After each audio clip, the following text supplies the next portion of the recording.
meu povo! Tava meio sumida aqui, né? Mas apareci hoje para responder uma das perguntas mais frequentes que me fazem aqui neste Instagram, que é a seguinte: Mariana, qual é a diferença entre o conservador e o liberal?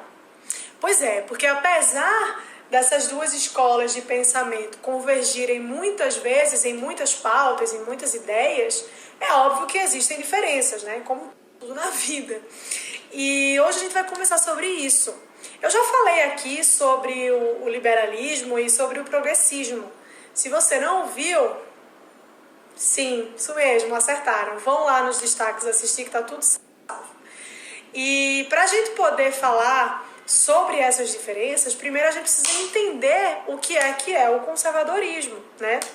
A gente precisa entender qual é o conceito que existe sobre o conservadorismo para poder lá na frente a gente analisar as diferenças entre ele e o liberalismo. Então vamos fazer isso aqui hoje, tá bom? O que é o conservadorismo? É até um pouquinho difícil, né, falar sobre o conservadorismo de forma tão resumida, assim como foi difícil falar sobre o liberalismo de forma muito resumida também, porque são dois assuntos muito amplos, né? São dois assuntos que envolvem muitas coisas e que não dá para você pegar uma definição do dicionário e dizer que é aquilo. Mas, enfim, muitos autores ao longo da história escreveram sobre o conservadorismo e cada um contribuiu para o conceito de alguma forma. E existe um autor, que é um dos meus favoritos, que se chama Roger Scruton, e que ele definiu o conservadorismo de forma muito simples e muito clara. E ele diz o seguinte: Scruton diz que o conservador é alguém que deseja conservar as coisas boas que nós temos. Ele precisa descobrir quais são essas coisas boas e preservá-las. Mas ele também precisa descobrir quais são as coisas ruins para poder transformá-las. Entendeu? Esse é o pulo do gato. E aí, quais são essas coisas boas que o Scruton fala que o conservador tem que descobrir para poder preservar? São coisas que contribuem para a felicidade humana. Alguns exemplos, vamos lá: a família, o meio ambiente, as instituições democráticas, alguns valores como prudência, dever, responsabilidade. Tudo isso são coisas que contribuem para a felicidade humana de forma muito ampla, né? E aí, pegando o exemplo, né, que é a família. Por que a família? Porque a família deve ser preservada. Porque a família é a raiz do sentimento de pertencimento do ser humano, né?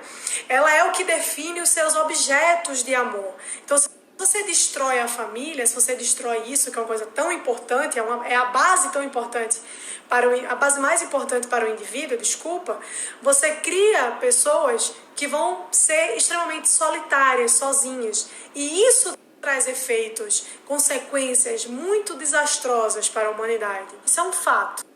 Então essa é a definição do Scruton, que é um grande autor do conservadorismo, mas eu vou falar agora qual é a minha definição, porque eu sou ousada, né? Eu sou ousada. A minha definição do conservadorismo é muito simples. É o seguinte: conservadorismo não mexe em time que tá ganhando, meu amor, não mexe. Se o negócio tá dando certo, se o negócio tá funcionando, não vai lá futucar pra não fazer merda? Essa é a minha definição.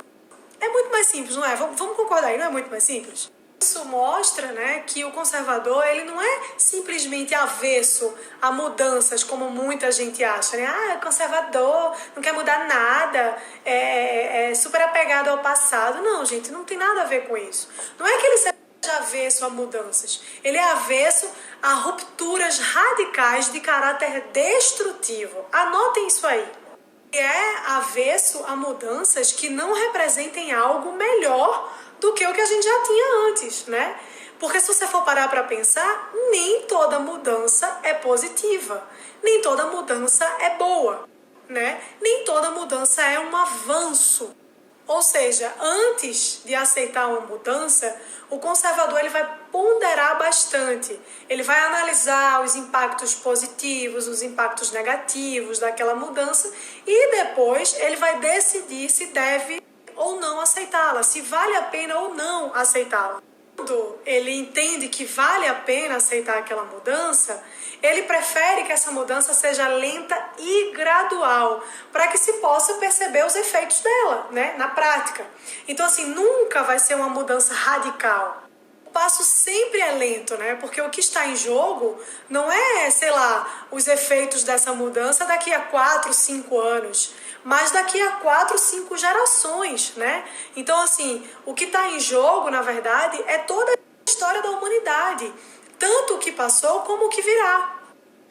Michael Schott, né, um dos maiores autores sobre o conservadorismo, ele escreveu um ensaio chamado Ser Conservador. Eu vou deixar o link aqui para vocês que tem em PDF, depois vocês dão uma lida. É curto. E nesse ensaio ele explica que o conservador, ele não é alguém aventureiro, ele nunca vai ser um aventureiro, né? Ele não gosta de navegar por mares desconhecidos, porque ele pode naufragar. Então, assim, se ele realmente decidir navegar por um mar desconhecido, digamos, ele vai ser o cara que vai estar sempre checando a rota. Ele vai estar sempre olhando a rota daquela navegação. Então, na prática, o que é que isso significa? Isso significa que o conservador, ele age sempre com muita cautela.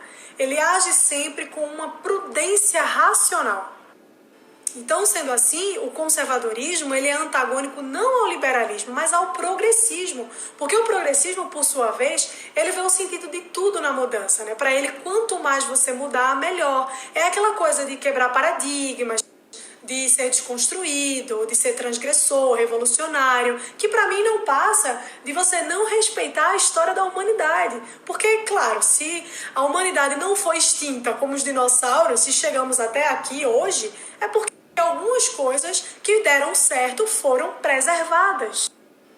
É claro que esse debate é muito mais profundo, é muito mais filosófico, né? Existem algumas vertentes dentro do conservadorismo, assim como existe dentro do liberalismo também. Mas a partir desse resumo que eu fiz aqui, acho que dá para vocês entenderem, grosso modo, do que é que se trata.